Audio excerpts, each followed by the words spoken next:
Allez, c'est parti. Guide SCPI, module 1, on rentre dans le vif du sujet, introduction au SCPI de rendement.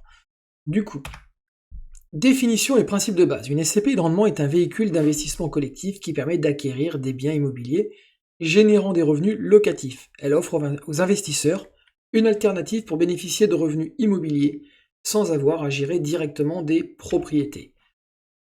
Qu'est-ce qu'une SCPI de rendement? Une SCPI de rendement, c'est une société civile de placement immobilier qui collecte des fonds de multiples investisseurs, donc vous, moi, et d'autres, beaucoup d'autres d'ailleurs, pour acquérir et gérer un portefeuille immobilier à votre place. Ces structures se concentrent principalement sur la génération de revenus locatifs réguliers pour les détenteurs de parts. Et le principal but des SCPI, c'est d'offrir un revenu régulier. Les SCPI donc, vont collecter des fonds auprès des investisseurs. Donc, vous arrivez, j'arrive, on investit, j'investis 100 000 euros, vous investissez 20 000 euros, quelqu'un d'autre investit 150 euros par mois, bon, peu importe. Ils collectent les fonds régulièrement, et avec ces fonds, ils investissent dans de l'immobilier. Ensuite, les loyers sont perçus et sont redistribués aux associés sous forme de dividendes, permettant ainsi une rentabilité sans avoir à gérer directement de biens immobiliers. L'objectif principal d'une SCPI de rendement, c'est de fournir un revenu régulier à travers les loyers perçus. Les investisseurs cherchent souvent à diversifier leur portefeuille, à réduire les risques donc, et profiter d'une gestion immobilière professionnelle. Les sociétés civiles de placement immobilier ont émergé comme un moyen d'investissement collectif dans l'immobilier locatif. Depuis leur début, elles ont évolué avec des réglementations variées, façonnant le paysage immobilier français. Concrètement, elles existent depuis les années 60 et elles répondent à un besoin croissant de diversification des investissements. On n'est pas tous capables, et on n'a pas tous envie, et on n'a pas tous la motivation d'investir dans un appartement, 2 appartements, 10 appartements. Enfin, ça prend du temps, c'est pas un investissement passif, c'est de l'entrepreneuriat. Donc les SCPI permettent aux investisseurs de participer au marché immobilier sans avoir à acheter directement des biens. Depuis leur création, les SCPI ont été encadrés par diverses lois, notamment la loi de 1970 qui a posé les bases de leur fonctionnement. Elles existent depuis les années 60 sous forme de véhicules diverses et variés, mais sous cette forme, on va dire, légale de SCPI, elles existent depuis la loi de 1970. Des réformes sont également arrivées au cours du temps, pour adapter cette structure aux évolutions du marché immobilier et aux attentes des investisseurs. D'ailleurs, les premières SCPI, soit dit en passant, été créées pour investir en région parisienne que dans des bureaux, etc. Donc elles ont subi de plein fouet la crise immobilière en région parisienne dans les années 90 et surtout dans les bureaux à cette époque-là. Mais aujourd'hui, elles sont beaucoup plus diversifiées, tant en actifs, bureaux, etc., actifs commerciales, d'entrepôts logistiques, etc., et aussi en termes de région, en France tout entière, mais aussi à l'étranger. Au fil des décennies, plusieurs étapes marquantes ont jalonné l'histoire des SCPI, comme leur introduction dans le Code de la construction et de l'habitation en 70, ainsi que leur popularité croissante dans les années 2000. La diversification et l'innovation ont également été des moteurs de leur développement.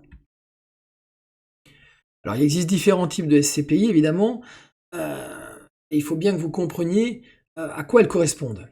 On a d'abord la SCPI de rendement, et c'est ce sur quoi la formation va se focaliser. Effectivement, aujourd'hui, les SCPI de rendement sont la SCPI de rendement, est pour moi le seul type de SCPI sur lequel il faut investir. Les SCPI de rendement sont conçus principalement pour offrir des revenus locatifs. Ça n'a pas pour but de... Elles peuvent prendre de la valeur, mais ça c'est pas le but. Le but n'est pas d'essayer de faire de la plus-value, d'essayer de les acheter à 100 et de les revendre à 150. Non, c'est pas ça le but. Le but, c'est vraiment, et je trouve ça très très important, et en tout cas c'est ma conviction, et je ne les propose moi à mes clients que dans ce but-là. Le but, c'est d'avoir un revenu complémentaire.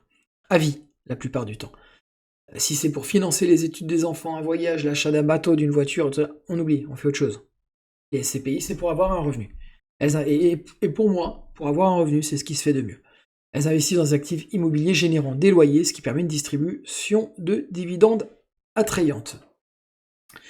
Il existe toutefois les SCPI fiscales qui permettent d'utiliser les leviers des dispositifs tels que la loi Pinel, Malraux, déficit foncier de Normandie, des choses comme ça. Mais pour moi, très rouges, elles sont à proscrire. Elles ne sont pas intéressantes. Je ne vais pas rentrer dans le détail. Si vous avez envie d'en savoir plus, vous me contactez. C'est pas le sujet de cette formation. Néanmoins, je vous incite, et je vous invite surtout vivement à ne pas en faire. Voilà. et vous viendriez m'en demander que je ne vous en ferai pas. Voilà. Je vous expliquerai notamment néanmoins pourquoi.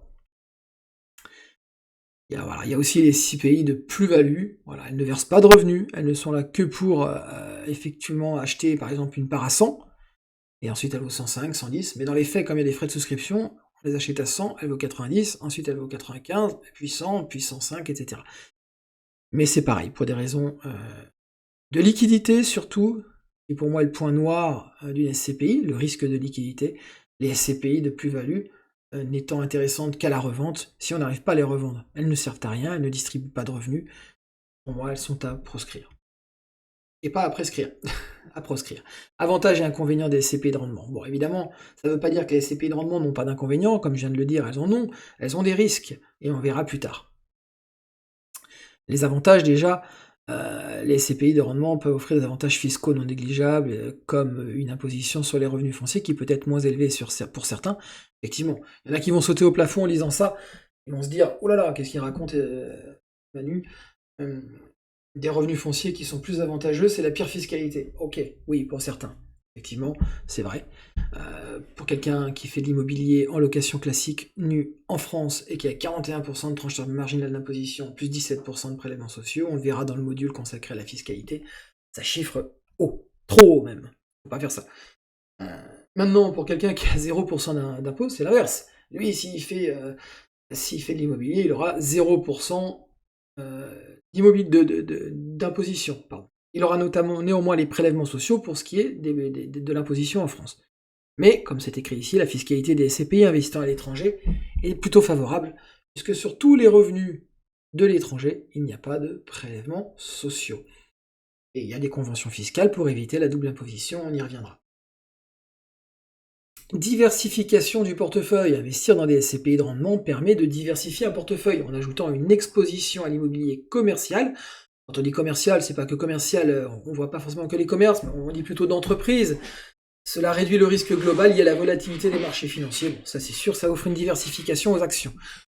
Néanmoins, donc pour ce qui est du portefeuille et de la diversification des actifs, effectivement, les SCPI vont aller taper dans tout ce qui se fait de bureaux. Mais attention, les bureaux sont très bien, ne lisez pas bêtement ce qu'il y a sur tous les réseaux sociaux, les sites internet, où on vous dit bêtement que les bureaux ne sont plus un investissement sécurisé. Mais bien sûr que si.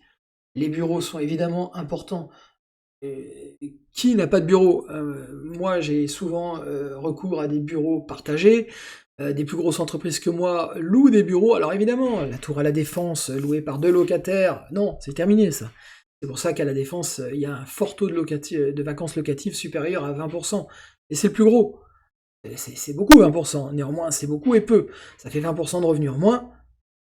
20% de valorisation peut-être en moins aussi, ou X% en moins. Néanmoins, c'est pas comme une faillite d'une société, d'une action en bourse.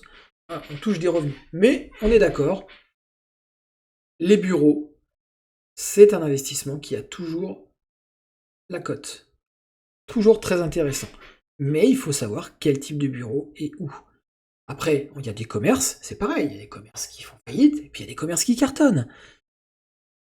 Chose qu'on ne fera pas ou peu en ligne.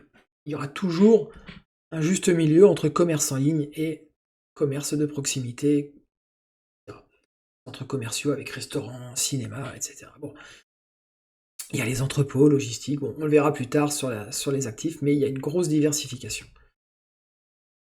La rentabilité des SCPI est assez élevée, hein. On le voit ici sur TRI 40 ans. Alors j'ai pas pris un exemple, j'aurais pu prendre un exemple qui met en avant la SCPI par rapport aux actions, etc. En fonction du moment qu'on choisit. Mais j'ai voulu rester honnête, les SCPI offrent un rendement, un TRI à terme moins élevé que les actions. C'est vrai, c'est vrai. Sauf, et c'est ça qui est génial, que les SCPI se prennent avec des crédits sur 25 ans. Et là, le levier bancaire, le levier du financement fait qu'on écrase littéralement le rendement des actions. Néanmoins, au comptant, on le voit là sur la dernière étude IEIF sur 40 ans, les SCPI ont un TRI global, hein, c'est-à-dire revenu plus rendement, revenu plus valeur départ, pardon, un peu comme la valorisation de l'action plus le dividende, de quasiment 8%, ce qui est quand même relativement honorable pour un placement très sécure, sachant qu'une grande partie de ces 8%, c'est du revenu. On va dire en moyenne, on va dire 6% et demi de revenus pour 1,5% de valorisation de part, par exemple. mène à 8. Les actions sont un peu plus élevées, mais avec une volatilité bien plus grande. Et j'aurais pu prendre effectivement un tableau où on voit que les SCPI font 7 et les SCPI font 4. Et ce, pendant 20 ans ou 30 ans, en moyenne. Et c'est sûr, si je prends un RFI qui arrive juste après une crise boursière, ça va tirer la tronche. Mais néanmoins, là, il y a des SCPI aujourd'hui, et on le verra un petit peu dans les vidéos suivantes, qui sont extrêmement intéressantes, puisque vous n'êtes pas sans savoir que la hausse des taux d'intérêt a généré un crack immobilier, que les taux en Europe sont variables la plupart du temps, alors que les taux en France sont fixes.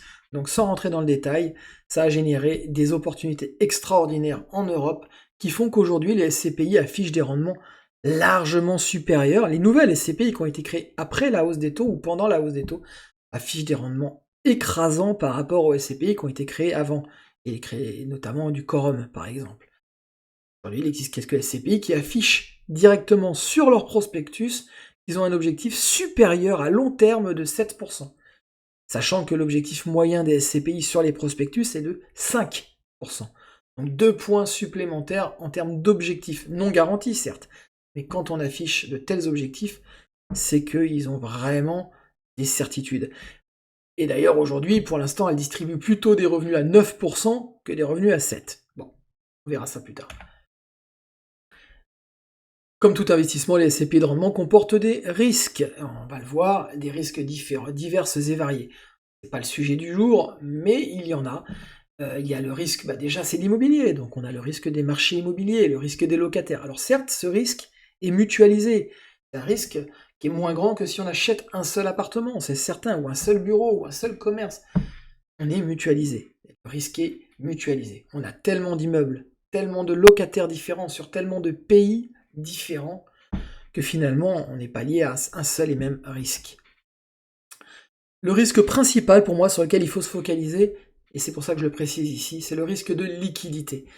Les SCPI n'ont pas pour vocation à être revendus pour moi. Évidemment, si je vous vends une SCPI dernière génération aujourd'hui et que vous voulez la revendre dans un an, il y a fort à parier que vous la revendez en une semaine. Normal, tout le monde se jette dessus. Et personne ne veut les vendre. Donc j'ai vu dans les bulletins trimestriels qu'il y avait 150 millions de collectes pour une part vendue à 200 €. Donc c'est énorme. C'est-à-dire que si vous vendez demain, vous vendez en 5 minutes, il n'y a pas de problème. Mais si dans 15 ans cette SCPI fait du 7% et qu'il en existe 15 autres qui font du 9%, beaucoup moins de monde va vouloir vous l'acheter. Si les nouveaux acheteurs, parce que la valorisation de la part fait que vous achetez à 8% de rendement par exemple, mais dans 10 ans, si la part a été réévaluée plus vite que les loyers, ceux qui vont arriver vont peut-être faire que du 6%, alors que vous faites toujours du 8%, même plus potentiellement, peu importe. Mais les autres, ils vont arriver, vont avoir un revenu moins intéressant. Ils vont donc pas vouloir vous acheter vos parts à ce niveau de valorisation, et peut-être qu'il faudra baisser la valeur de la part à ce moment-là pour pouvoir la revendre rapidement. En tout cas, c'est pas un placement qui est fait pour, comme je le vois malheureusement dans certains cas, du court terme, même pas du moyen terme. Pour moi, c'est du très long terme. Si vous pouvez même mourir avec et les envoyer pour vos enfants, votre conjoint ou qui que ce soit, ça sera même ce qu'il y a de mieux à faire. Voilà, on a fait le tour. Prochaine vidéo, à très bientôt.